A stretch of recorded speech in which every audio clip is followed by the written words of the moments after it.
Stink watched Judy finish her collage after school the next day. Almost done, said Judy. It's due tomorrow. Stink pointed. You still have a bald spot right there next to the picture of Jaws. Judy carefully taped a doll hand from her collection over the empty space. Not anymore, she said. That hand? Is it for the trick you played on me? Asked Stink. Yes, it's the funniest thing ever, said Judy with a grin. You mean you're going to tell your whole class I thought there was somebody in our toilet? Stink, I'm making you famous. Couldn't you change my name or something? Asked Stink. Or something, said Judy. When Judy got up the next morning, it was pouring rain again. Something told her to get ready for a bad mood Friday. Let's put your Me Collage in a garbage bag so it won't get wet, Dad suggested when she brought it downstairs. Dad, I'm not carrying my Me Collage in a garbage bag. Why not? Did Van Gogh put his Starry Night in a garbage bag? She's got a point there, said Mom. Garbage bags probably hadn't been invented yet, said Dad. If Van Gogh had garbage bags, believe me, he would have been smart enough to use them. Honey, why don't you take the bus and Dad will bring your collage to school after he takes Stink to the dentist, Mom said. Stink's taking Toady to school anyway, so Dad has to drop him off. I want to take my collage to school myself. That way I can be sure nothing will happen to it. What could happen to it? Asked Mom. There could be a tornado, said Stink, and the wind could make you drop it and it could get run over by a bus. Hardy har har, said Judy. You do have a lot of other stuff to carry, said her dad. Judy had her lunch, her dad's lab coat so she could dress like a doctor for her dog, Hedda Gidda Betta, her doctor kit, and plenty of Band-Aids. Okay, she said, don't squish anything, and don't get it wet, and it has to be there by 11 o'clock, and don't let Stink do anything. She gave her brother her best troll eye stare. We'll be careful, said Dad.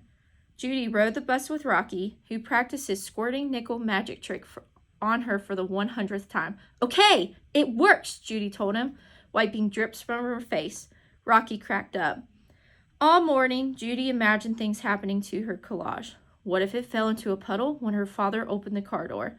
What if Toady got out of Stink's pocket and peed on the collage? What if a tornado came like Stink said? 11 o'clock came, and her collage still was not there.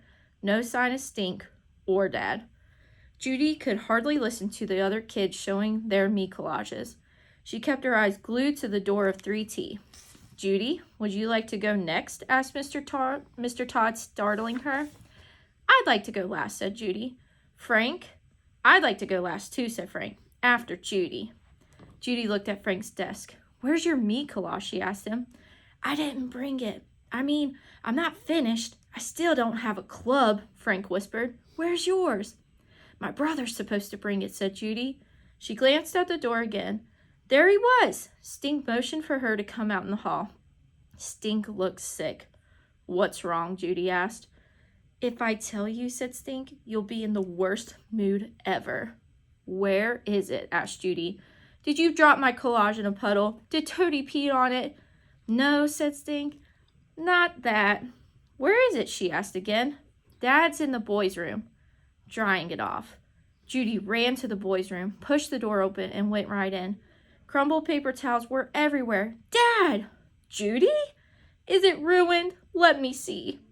Dad held up her collage. Right smack dab in the center was a big purple stain the size of a pancake. Not a silver dollar one either. A giant, jaggedy triangle. A grape-colored lake floating in the middle of her collage. What happened? Judy yelled. I was drinking jungle juice from a box, said Stink, standing behind her in the doorway, and trying this thing with my straw. I'm sorry. Stink, you wrecked it. Dad, how could you let him drink jungle juice in the car? Look, it's not that bad, he said. It almost looks like it's supposed to be there. I'll speak with Mr. Todd. Maybe he'll let you have the weekend and we can fix it. Cover it up somehow.